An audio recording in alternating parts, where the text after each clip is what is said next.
कृष्ण ने कहा, उद्धव मुझे याद आ रही है। किसकी याद? उन गोप ग्वालों की, मैया यशोदा की, किशोरी राधा की। उद्धव जी कहते, अरे देखो तो जरा, ये मथुरा नरेश को याद आ रही है उन गंवारियों की। अरे वो बातें पीछे छूट गई कृष्ण। भगवान ने कहा, ओ इतना अभिमान, इतना मद। उद्धव मेरा एक काम करो ना, मेरे इन गोप ग्वालों के पास जाओ, मेरी राधा के पास जाओ और मेरी सूचना उन्हें दे आओ। अरे मैं ही जाऊंगा, मैं ब्रह्म ज्ञानियों में सर्वश्रेष्ठ, ज्ञान की चर्चा करूंगा तो वो बेचारे गंवारिये मेरी भाषा को क्या समझ पाएंगे, इसलिए नहीं जाऊंगा। कृष्ण ने कहा, मेरा आदेश है, मेरी आज्ञा है, तुम्हें जाना होगा। अब आदेश कैसे टाल सकते हैं? उद्धव चले, रुकूंगा नहीं, जल्दी आऊंगा। हाँ जाओ तो पहले, फिर देखूंगा कब आते हो। भगवान ने अपनी काली कमली दे दी है और उद्धव चले गए काली कमली को लेकर के। पहली भेंट ग्वाल बालों से हुई, रथ को देखे ग्वाल बाल, लगा कृष्ण आ गए हैं। विगल भाव में दौड़ पड़े। हरिओम। जैसे ही दौड़े कि कृष्ण आए हैं, लेकिन रथ नजदीक आया तो रथ तो वही है, काली कमली भी है, लेकिन रथारूढ़ कोई और है। कृष्ण की खबर लेकर के आए हैं। ग्वाल बाल कहते, वारे कनुआ, इतने दिनों बाद याद भी आई तो खबर भेजी है, सूचना भेजी है। नहीं ऐसा नहीं है। उद्धव कहते हैं, ऐसा नहीं है, हमारे कृष्ण आपको बहुत याद करते हैं, आप उनकी स्मृतियों में बहुत हैं। मुझे यशोदा जी का दर्शन करना है, कहाँ मिलेंगी? सामने जल की धार थी, इसी पर चले जाओ, जहां धार समाप्त होगी वहीं यशोदा माँ का दर्शन हो जाएगा। यहीं से कृष्ण का रथ उठा था और ये कोई जल साधारण नहीं है, ये यशोदा माँ के आंसू हैं। इतना रोई है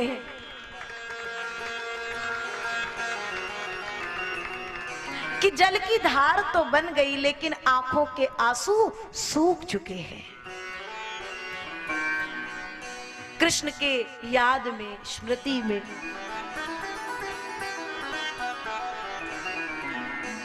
पहुंचे, आवाज लगाते हैं, जब जोर से बोले तो माँ की आवाज आई, अरे चुप करो, अभी अभी लाला को पालने में सुला के आई हूं और तुम शोर मचा रहे हो।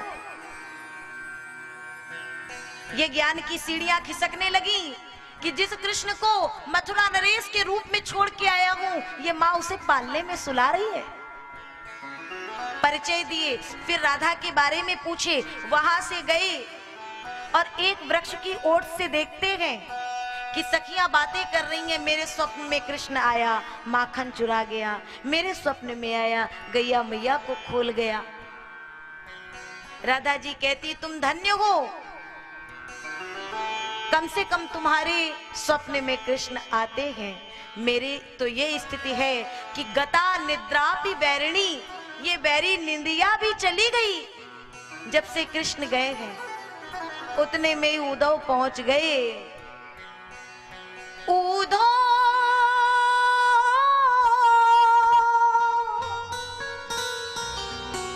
उद्धव पहुंचे, ज्ञान की चर्चा करने को उद्यत हुए।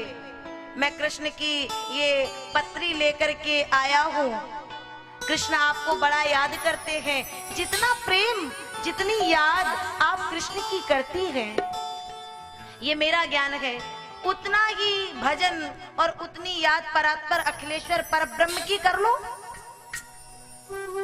किशोरी राधा ने कहा, उद्धव थोड़ा पास आओ उद्धव और बताओ कि मन कितने होते हैं। उद्धव मन ना भये 10-20, ये एक तो सो गयो श्याम संग, अब को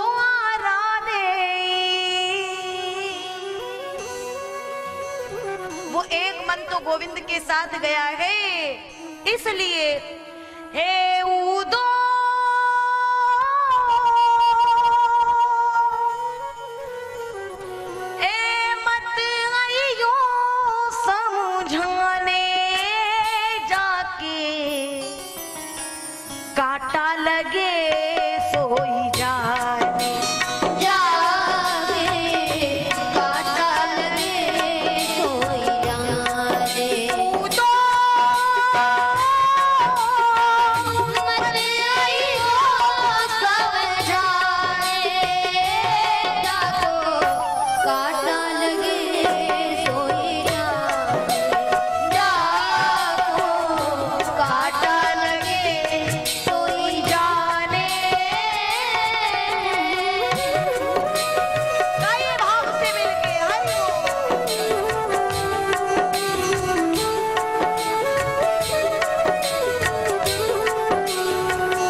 एक बार दोनों हाथों को बिल्कुल सीधे उठा कर आनंद से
समझाने की कोई आवश्यकता नहीं है।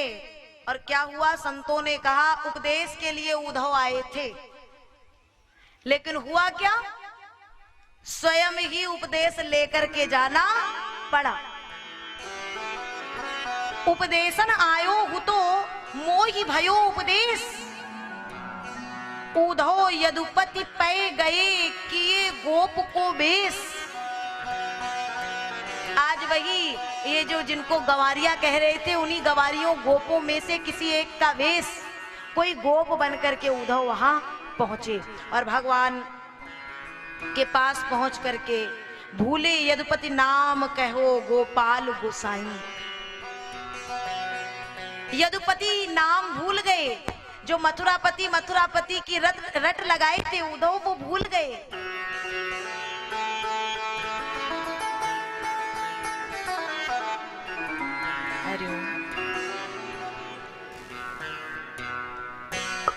जो मथुरापति की रट लगाए थे, भूले यदुपति नाम कहो गोपाल गोसाई।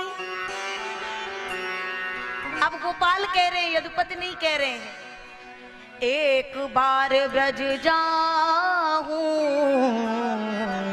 गोपिन दिखराई। एक बार गोविंद ऐसे प्रेम को छोड़ करके आप यहाँ रह कैसे लेते हो, एक बार चली जाओ। ऐसे वहां प्रेमी हैं जिनके बिना अब मैं नहीं रह पा रहा हूं, आप कैसे रह सकते हैं। भगवान ने कहा उद्धव यही तो बात है। तब संतों ने कहा उद्धव सुधो हे चलो सुनी गोपिन के बोल, और ज्ञान बजाई डुगडुगी प्रेम बजायो ढोल। अरे प्रेम का नगाड़ा बजाए महाराज, और उधर पहुंच गए भगवान के पास।